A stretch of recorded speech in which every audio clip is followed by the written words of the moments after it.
Oye, vamos con el ranking Oye, preparado. había otra noticia en la radio Bio Bio que sería bueno ahí profundizarla en algún momento, quizás cuando tengamos más antecedentes en nuestra región. Se están generando cuentas de luz que son temporales, digamos, por este periodo de COVID-19. Por lo tanto, hay muchas cuentas que han aparecido erráticamente y lamentablemente, como siempre, muy, muy altas. ¿Ah? Entonces, el llamado es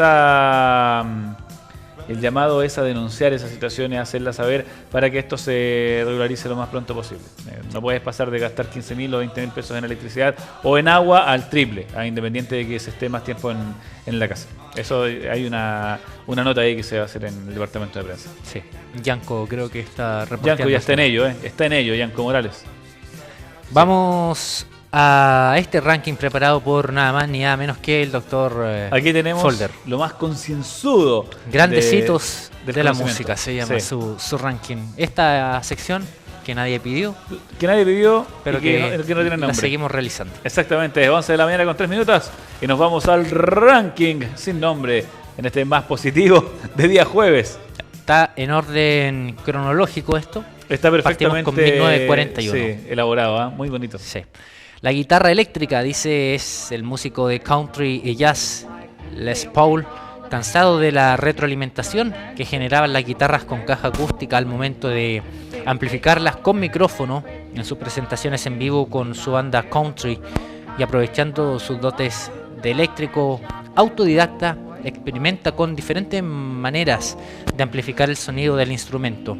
En un principio, instalando la aguja de un fonógrafo al interior para capturar el sonido en este. Más adelante crea la primera pastilla improvisada dando origen a la primera guitarra eléctrica llamada The Log, el tronco, que consistía en un cuerpo sólido sin la necesidad de la caja acústica, pero emulando la estructura física. Más adelante se asocia con Gibson para crear las primeras guitarras eléctricas de cuerpo compacto y completamente sólido, junto con la empresa Fender, que ya estaba diseñando los primeros amplificadores de alta gama. Comenzaría una competencia por perfeccionar el modelo del instrumento, quedando en la historia las icónicas Gibson Les Paul y Fender Telecaster, la tabla. Buena, sí.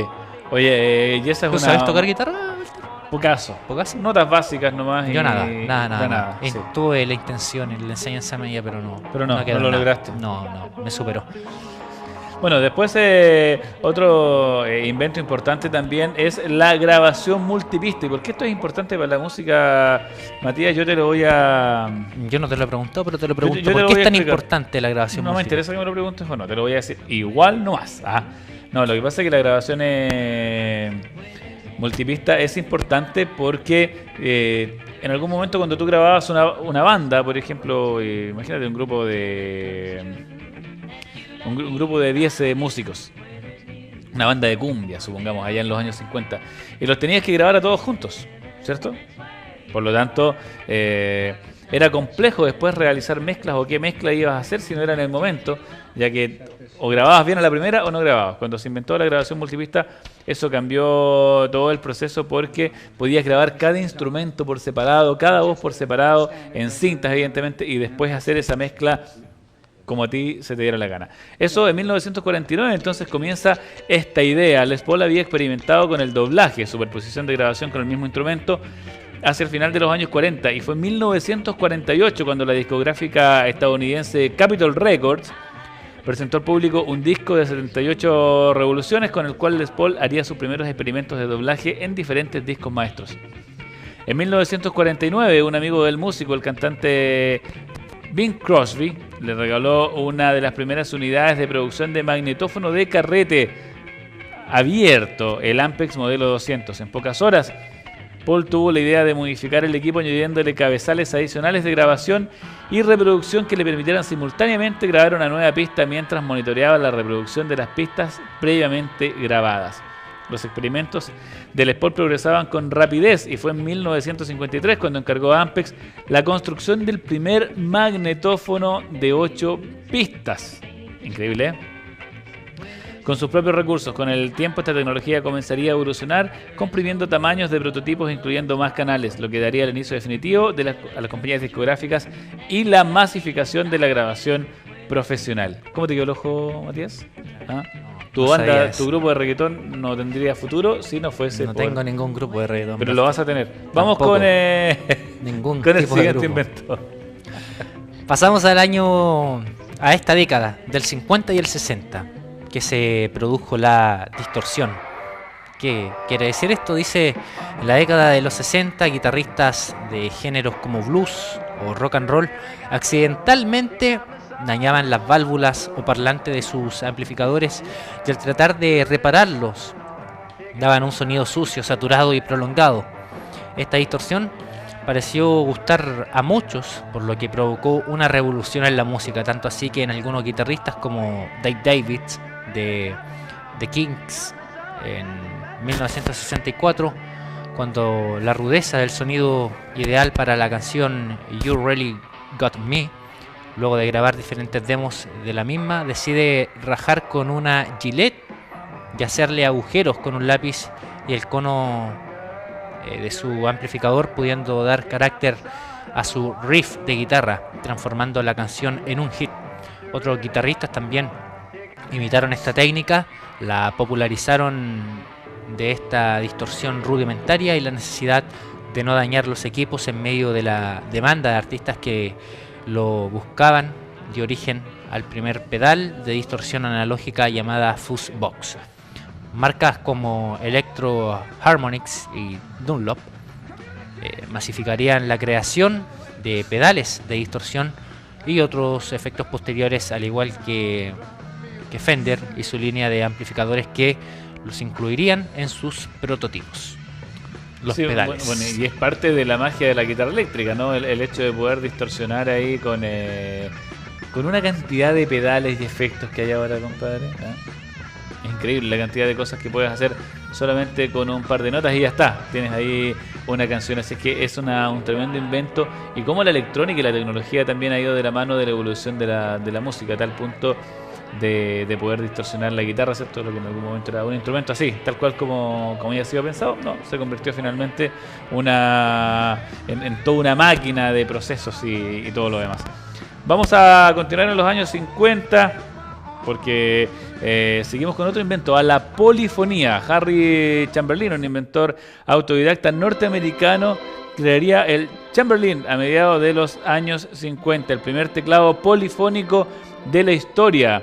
Podría reproducir varios sonidos diferentes a la vez. Detrás de cada tecla habían cintas pregrabadas con las diferentes notas de varios instrumentos de cuerda, viento o percusión. Mira.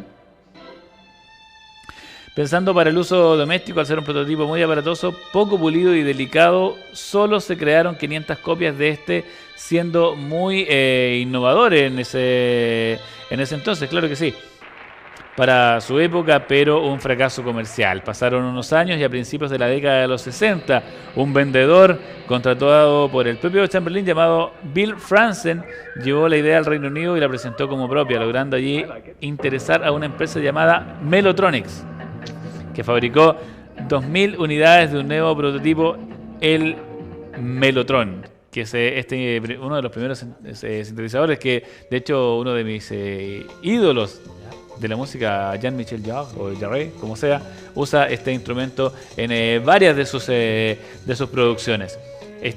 Si bien copiaba el concepto de su antecesor, el Chamberlain incorporaba algunas mejoras técnicas que lo hacían un poco más confiable y con muchas más posibilidades. Más tarde, bajo el mismo concepto, se daría origen a la primera caja de ritmos, como la Chamberlain Rhythm Mate. Mira, ahí está la evolución de lo que ahora conocemos como sintetizadores.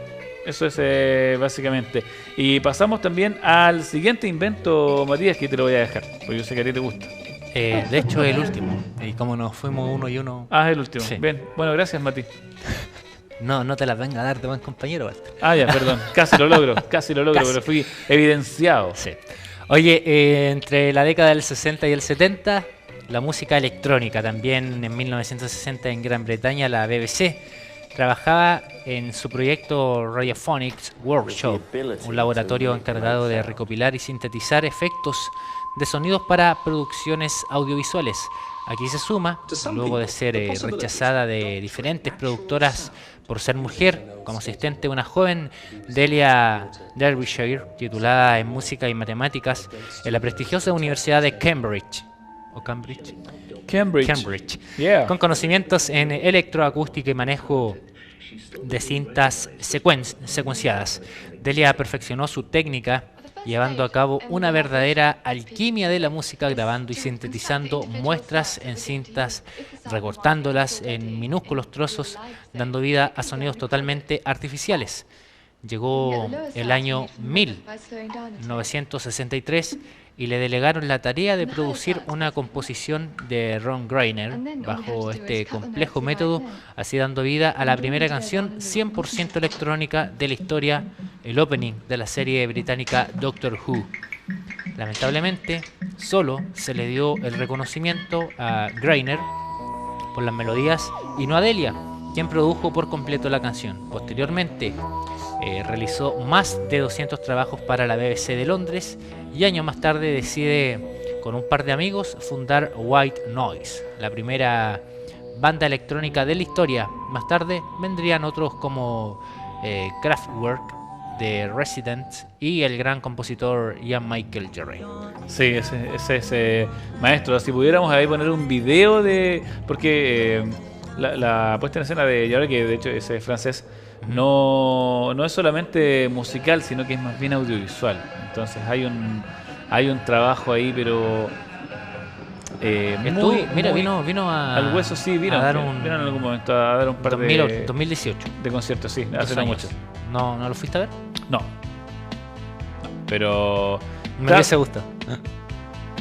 Bueno, después de eso, de muchos años de evolución, finalmente, ¿sabes quién nació en la música electrónica? DJ Taquilla. DJ Taquilla, sí, mira. Después de Kraftwerk, que también es un referente, de Jean-Michel Jarre también. Y ahí está la evolución de la música electrónica. Mucha música de los 80. ¿Y DJ Walla y DJ Nuclear?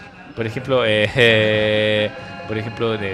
no sé, Depeche Mode y toda esa corriente New Wave también tenía mucho instrumento electrónico, harto sintetizador, y fue una época muy bonita de la música que yo todavía recuerdo con mucho cariño.